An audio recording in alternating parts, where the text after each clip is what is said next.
Hi all, வணக்கம். எல்லாரும் எப்படி இருக்கீங்க? இன்றைக்கி நம்ம கிச்சனில் மதுரை ஸ்பெஷல் தண்ணி சட்னி எப்படி செய்கிறதுன்னு பார்க்கலாங்க. டேஸ்ட்டு வேறு லெவலாக இருக்கும். எவ்வளோ இட்லி சாப்பிட்றதுனே கணக்கே தெரியாது, அந்தளவுக்கு டேஸ்ட்டாக இருக்கும். கண்டிப்பாக ட்ரை பண்ணி பாருங்கள். ஒரு கடாயில் ஆயில் விட்டுக்கலாம்.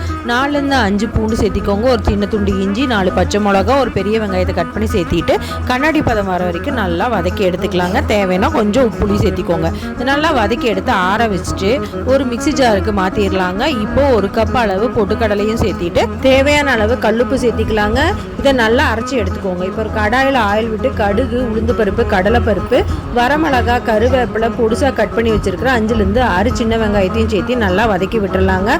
இப்போ நம்ம அரைச்சி எடுத்து வச்சிருக்கிற சட்னியும் சேர்த்திக்கலாம். தேவையான அளவு தண்ணி ஊற்றிக்கோங்க. இது தண்ணியாக இருந்தால் தான் டேஸ்ட் நல்லாயிருக்கும். நல்லா மிக்ஸ் பண்ணி விட்டுட்டு இப்போ சர்வ் பண்ணிடலாங்க. சூப்பரான சட்னி ரெடி.